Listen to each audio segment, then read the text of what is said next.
The battle against the devil, which is the principal task of Saint Michael, the archangel, is still fought today because the devil is still alive and active in the world. Pope John Paul II. Hello everybody, this is Vic Whateley. And Marcus D. And welcome back to Candlelight Strolls, our segment where we get to spotlight a paranormal hotspot or event within the tri-state. And buckle in, because today we're talking about the Exorcism of Latoya Ammons. In November of 2011, Latoya Ammons and her mother Rosa Campbell and her 3 children, a 12-year-old daughter and 2 sons, then 9 and 7, moved into a small 1-story home in Gary, Indiana. Not long after moving into the home, strange things began to happen. Black flies began swarming around the door of the home, despite the chilled weather and multiple attempts by the family to kill the insects. Late one night, the mother and grandmother awoke to a strange sound in the home to find wet footprints throughout the home. But this was just the beginning to the disturbing events that would plague the family. On March 10th, 2012, Ammons and her mother reported witnessing Ammons' 12-year-old daughter levitating above her bed. When the child awoke, she had no memory of the event. Believing her family was plagued by demons, Ammons and her mother turned to local churches, but no one seemed to want to listen to their story. Church officials recommended cleaning the home with bleach and making signs of the cross on the children's forehead with olive oil. Despite these efforts, the family's situation was growing worse. Ammons stated her 7-year-old began to sit in a closet talking to someone that no one else could see. The grandmother stated the child once flew out of a bathroom as if being thrown, with no one else present. Ammons' 12-year-old daughter reported seeing shadows in the home, and often reported feeling as if someone was trying to choke her. The child even claimed that a headboard had once smacked against her, requiring stitches. On April 19th, 2012, Ammons tried to seek medical assistance to explain what could be causing these problems, which led to one of the most bizarre documented accounts of the story. Medical reports state that while in the doctor's office, her 2 boys began cursing the doctor in a demonic voice, and the youngest child was lifted and thrown into a wall with no one touching him. 911 was called, and the family was rushed to the local hospital.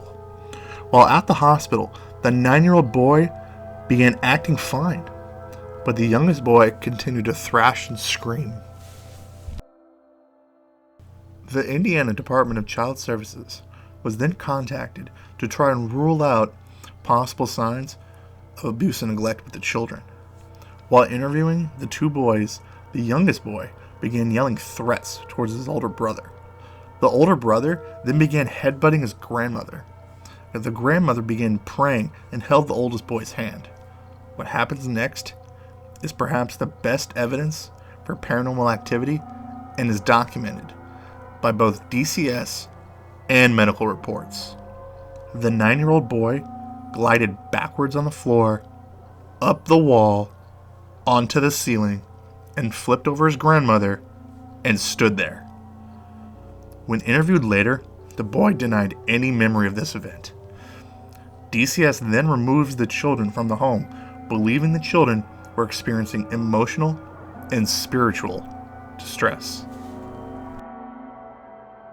By April of 2012, the family began reaching out to a Catholic priest, a Father Majno, to address the possibility of the family being tormented by demons.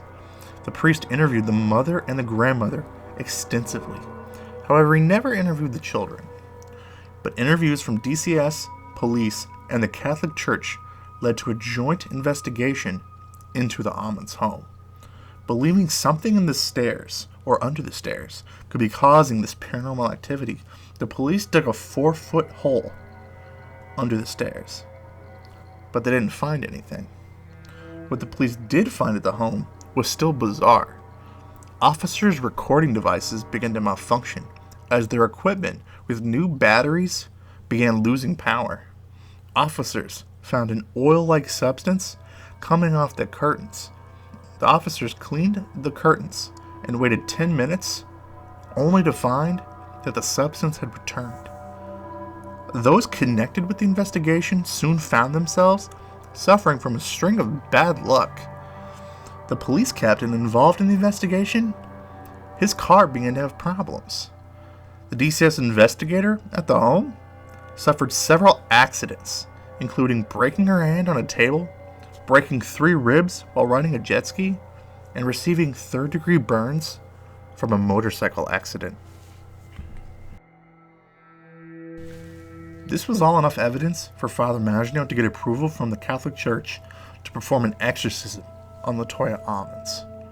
All in all, by June of 2012, Father Maginot performed 4 exorcisms on Latoya Ammons. But after the exorcisms, Ammons reported no more concerns and even regained custody of her children in November of 2012. Well, Marcus, I think one of the first things we need to talk about here is the events that happened in the doctor's office.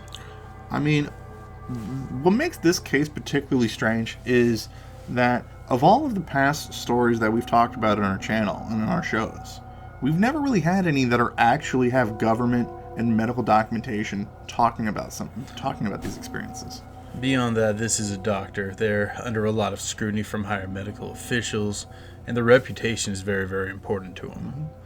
And for him to say that this child is thrown by an unseen force, that's a pretty powerful statement. I don't think he's going to make a statement like that unless he really believes in it. I mean, any of our listeners out there, you know that if you have some sort of license that kind of goes with your job, that most of the time, most of your work, you're trying to think about protecting that license, and to go on record of saying something like that is pretty impressive for this story. And the sort of salaries that doctors make, to put that sort of reputation on the line, I think this person really believed he saw something. No, and not only that, but when you look at, say, like the story with the 9-year-old, when they're at the hospital, and you have a registered, in that particular part, you have a DCS caseworker, and you have a registered nurse who was in the room at the time of this particular incident, documenting that they witnessed this kid doing it, and then later and are commenting saying they don't think that it was an acrobatic trick. Like, he literally just glided backwards up a wall onto a ceiling. When it comes to the people who witnessed this account, there's a few things to say here. First, any sort of social worker working for the state in this sort of capacity, they're trained to observe, note, and not to be led on, and also not to lead the people that they're interviewing. As far as a nurse, this is a nurse at a hospital. They're under extreme scrutiny from the administration, and everything they do goes through documentation and review.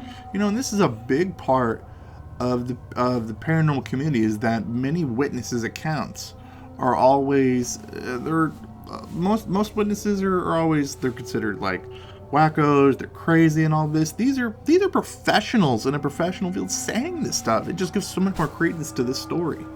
If this isn't the sort of case that can turn a skeptic into a believer, I don't know what's going to be. Well, as far as witnesses, this case has the jackpot. Yeah, we're going to put the whole article from the Indy Star that this comes from in there, and you'll read just accounts of DCS workers, medical professionals, and police officers that this particular case made them believers.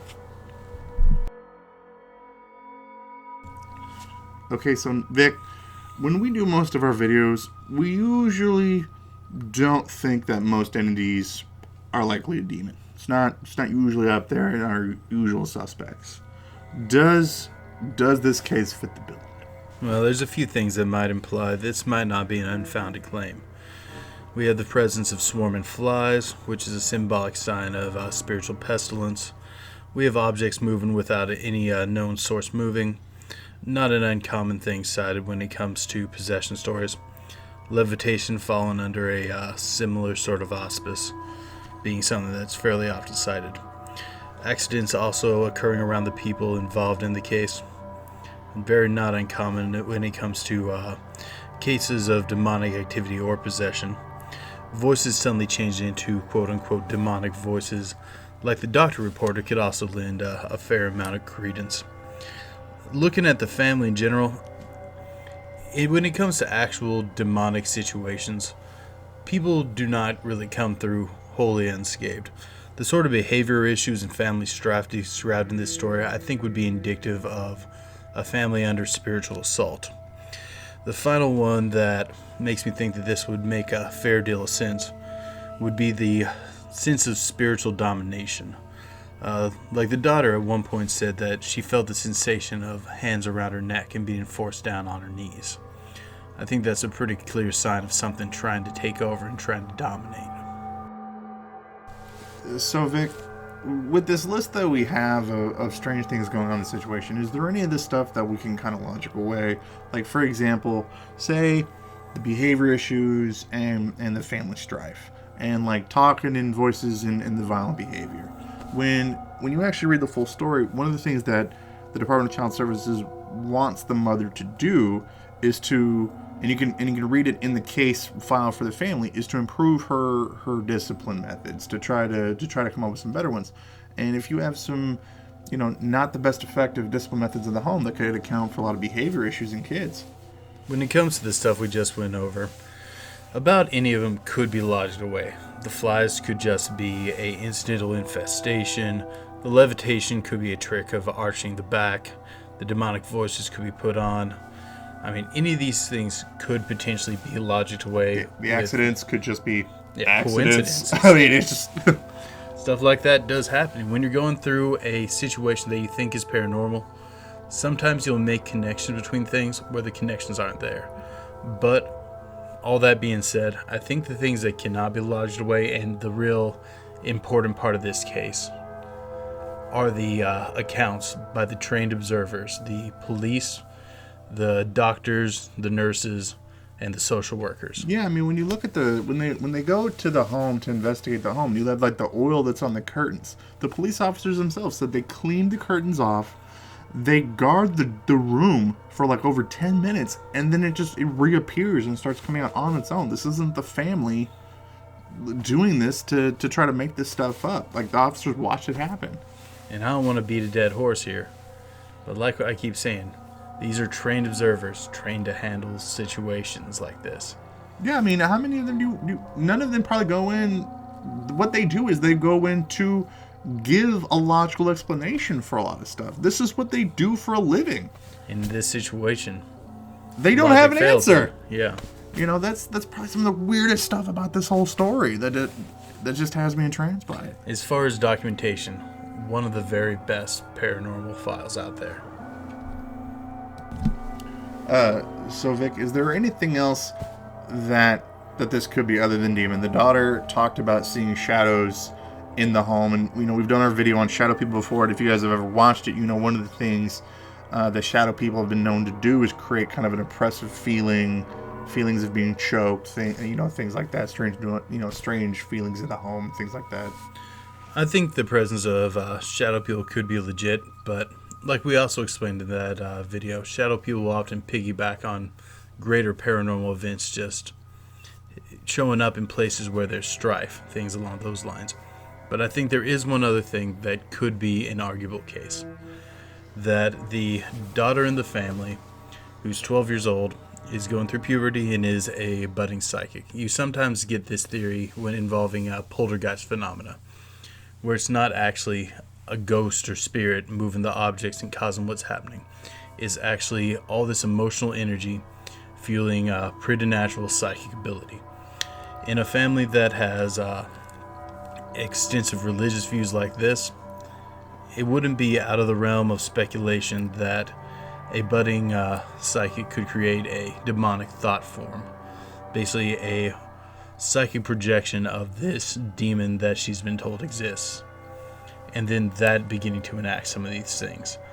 The daughter has the very first case of some of the strange things happening. She begins to levitate. She's the one that talks about seeing the shadow people. Do I think it fits as well as potential demonic activity? I'm not so sure about that. I mean, her particular feat occurs first in the timelines of these things. I mean, she does her levitating is one of the first things that the mother describes in the home. I think that you can make the argument for this, but I don't think it's what fits best. But I'd be remiss to not bring it up. So, Marcus, in summation, is there anything sticking out to you about this case?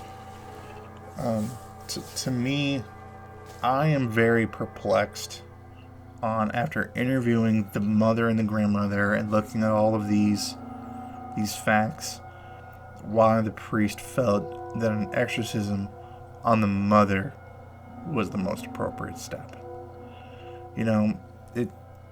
I guess the most logical answer that I could give would be that the children are in DCS custody at the time. Maybe it was tossed around. Probably may have been shot down by DCS. I could likely see that happening. To me, it doesn't. Everything that we've accounted for so far, it doesn't make any sense to me why the mother was the one with the exorcism performed on her. Yeah, I would say if someone in that family was possessed, it's probably one of the kids. Probably not the mother. And I think one of the most disturbing parts about this is, does it leave this case with an unresolved scenario? In my opinion, I think it does. Hey guys, thank you for tuning in for this segment of Candlelight Strolls. Hope you guys had a really good time. We enjoyed making this video. Hope that you guys enjoyed it. Tell us what you think about the video in the comments below. What do you think about the story? If you guys really liked the video, don't forget to like, share, and subscribe to show your support to the One Candle Society. For those of you hoping to investigate this one day, we're sorry to have to break it to you. Zach Baggins of Ghost Adventures actually bought the home back in 2014, and he demolished it earlier in 2016. However, he is making a documentary about the family in the home, so we'll see what happens. And guys, of course, keep believing. Because we'll keep listening.